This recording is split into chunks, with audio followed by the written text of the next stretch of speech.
Artpark unveiled its 2013 summer lineup, highlighted by First Niagara Presents Tuesday in the Park at Artpark.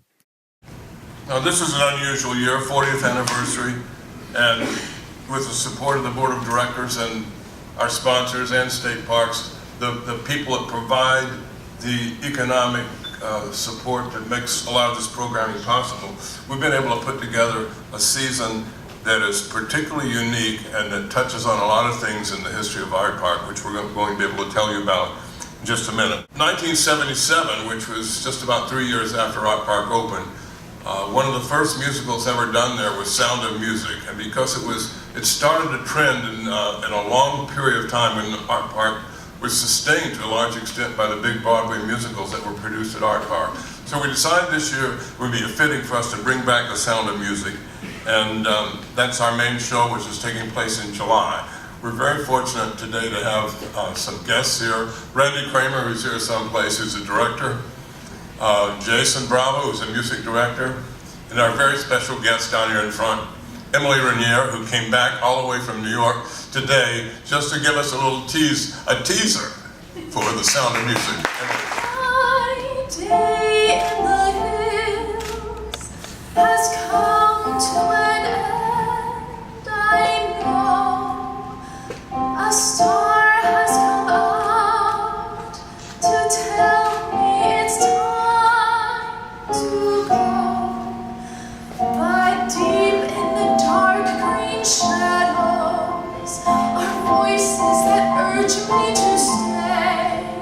So I pause and I wait and I listen for one more sound, for one more lovely thing that the hills might say.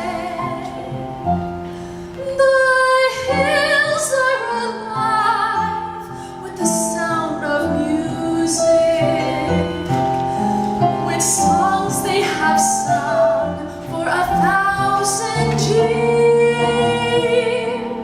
The hills fill my heart with the sound of music. This year, we've taken a new tack on the Coors Light Wednesday series. We spent a lot more money on the talent, and we decided we would charge $5 for, as we were doing on Tuesday nights for most of the shows, in order to basically try to reach another level of talent and increase the participation. The series has struggled a little bit with inconsistencies, and this year I think we have a super lineup, opening up on June 12th with a very big local favorite, Government Mule. The Wednesday night series will be concentrating on jam bands, indie rock, psychedelic rock, and things, the kind of concerts we don't do on Tuesday nights. June 12th we have Government Mule. June 19th, fantastic, I think they refer to these as a psychedelic rock band, MGMT. They've been nominated for several Grammys. On June 26th, another band that had a hiatus from 2003 to 2011, I think. They just started back together about a year ago and they're having a big success, Dispatch. July 10th, OAR, which has had great success on our Wednesday night series.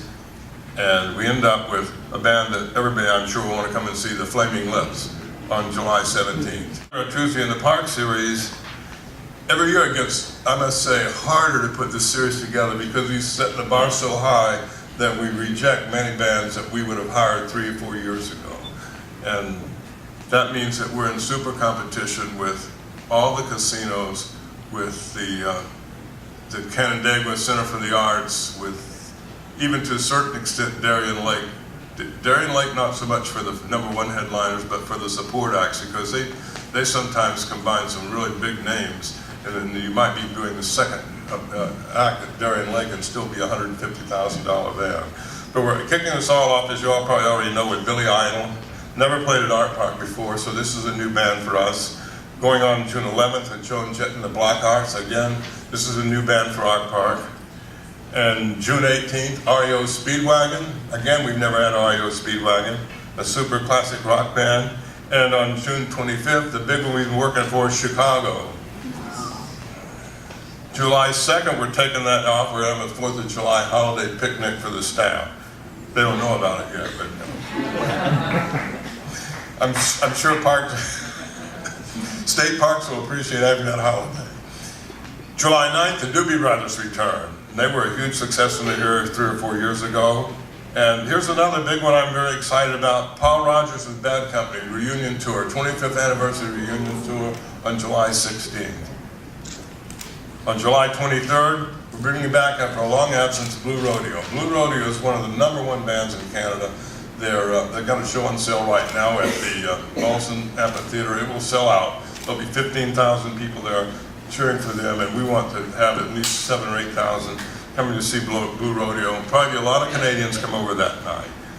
The Machine has become a fixer at Artpark, and they will be doing their laser light show on Pink Floyd music on July 30th.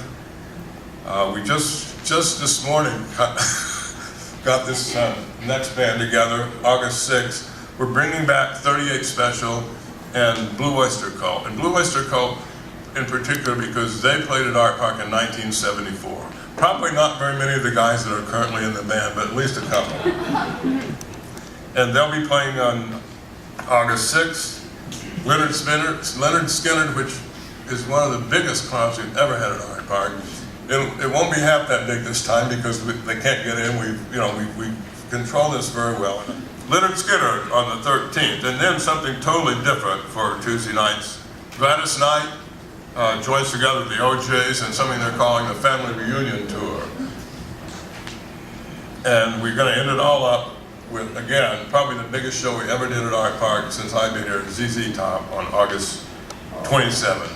That's the Tuesday night series. I think you should give us a big hand.